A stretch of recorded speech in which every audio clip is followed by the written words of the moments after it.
ஜோதிட சொந்தங்கள் அனைவருக்கும் வணக்கம். கரூர்ல இருந்து கீதா. அடுத்து நம்ம பார்க்க போறது பார்த்தோம்னா கன்னிராசி. அதாவது இந்த கன்னிராசியில இருக்கவங்க மேக்சிமம் பார்த்தீங்கன்னா மக்களுடைய மனசை வந்து கவரக்கூடிய ஒரு ராசி கன்னிராசி தான். இப்போ இவங்களுக்கு இந்த வருஷம் எப்படி இருக்கும் அப்படின்றதான். அது குறிப்பா பார்த்தீங்கன்னா அந்த அஸ்த நட்சத்திரம், கன்னிராசியில அஸ்த நட்சத்திரம் உள்ளவங்களுக்கு ரொம்ப யோகங்கள் கொடுக்கக்கூடிய ஒரு தருணம். அதாவது சந்திரனுக்கு 10ஆம் இடத்துல ஒரு பாவி. அதாவது பொதுவாகவே சொல்லுவாங்க 10ல் ஒரு பாவியே இருந்தா பதவி சிறக்கும் அப்படின்னு சொல்லுவாங்க. அப்போ உங்களுக்கு பார்த்தீங்கன்னா குரு பகவானே வந்திருக்காரு. 4-7 குருபகவான். அப்போ நீங்க தொழில நல்லா ஜெயிக்கணும், நமக்கு வந்து ஒரு பேரும் புகழும் கிடைக்கும்னா 2 விஷயங்கள் தான்.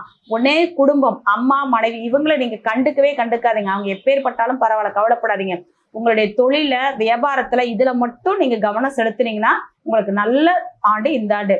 2வது, கூட்டாளியோட சேர்ந்து எந்த தொழிலும் செய்யாதீங்க. ஏன்னா உங்க ராசிக்கு பாதகாதிபதினு சொல்லக்கூடிய குரு பகவான் 4க்கும் 7க்கும் உடையவர் போய் 10ல போய் உட்காந்துட்டாரு. அப்ப நீங்க கூட்டு சேர்ந்து செஞ்சீங்கன்னா கூட்டாளி தான் யோகமா இருப்பாரு, நீங்க வரமாட்டாங்க. அதுக்கு பழமொழி கூட ஒண்ணு சொல்லுவாங்க, நான் அரிசி கொண்டு வரேன், நீ உம்மி கொண்டு வா, நம்ம 2 பேரும் ஊதி திங்கலாம் அப்படின்ற மாதிரி.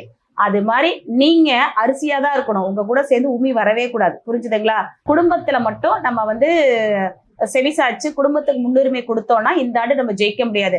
நீங்க செய்யக்கூடிய தொழிலுக்கும் பொருளாதாரத்துக்கும் முன்னுரிமை கொடுத்தீங்கன்னா மேலும் மேலும் படிப்படியா உயரக்கூடிய ஆண்டு 2026 உங்களுக்கு. நன்றி.